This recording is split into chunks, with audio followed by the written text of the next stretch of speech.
Angela's Ashes is a 1999 film adaptation of Frank McCourt's memoir of the same name, which he won a Pulitzer Prize for.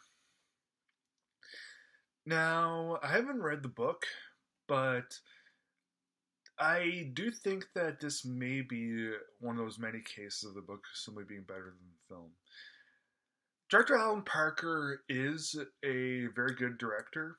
He's the guy that did the films like Pink Floyd's The Wall. And in Angela's Ashes, he does a great job in really bringing a world to life, and he does a great job in well, maybe not a great job, but he does a pretty good job in bringing the viewer into that world. Thing is, us the viewer, we really don't want to be there, and there's a really okay. It's happened a lot where people create like films create very miserable worlds, but at least in something else like okay,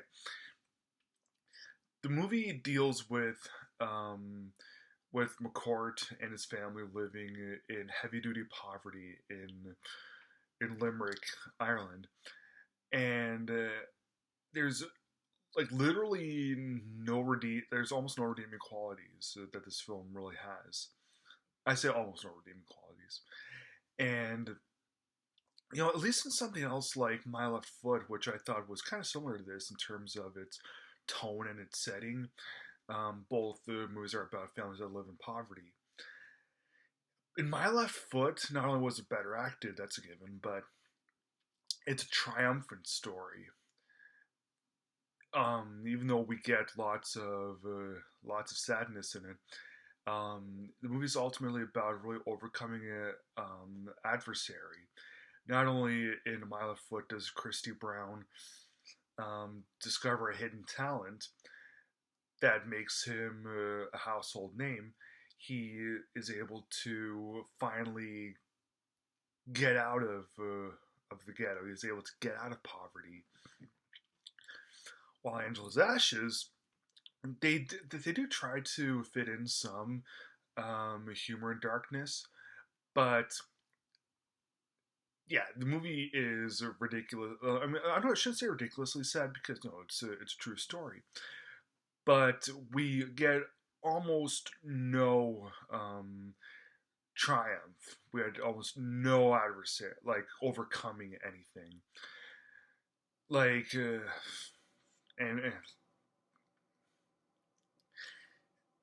this would have been better if we got more of Frank.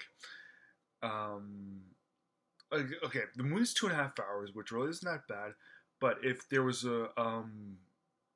if more of the movie was dedicated to Frank coming to America, living in America, then it um, would have been a lot better. Because who wants to sit through 2.5 hours of just death and crying and misery and hardship and sadness and yeah, that's another thing. The movie gets very repetitive because it's I guess you could say it's kind of one note movie. It does get very repetitive because it's just, as I said, it's just death and crying, and it's a very ugly film on top of that, like the general look of the film also. Will I ever read the book of Angela's Ashes? Maybe. This movie did have potential, and it's won the Pulitzer Prize, so I might end up reading it. But the way that it stands right now, this is a review of the movie, and I'm gonna have to give the movie, although Alan Parker does a good job in creating this world, and they do a pretty good acting job in it, like Emily Watson from Punch Drunk Love and Breaking the Waves, who plays Angela in it.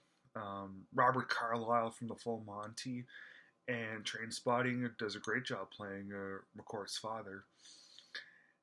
Although the acting is pretty good in this, this movie is it was a little too much of a downer. It just simply didn't wasn't good enough. So I'm gonna have to give the movie a marginal thumbs down and give it 2.5 stars out of 4.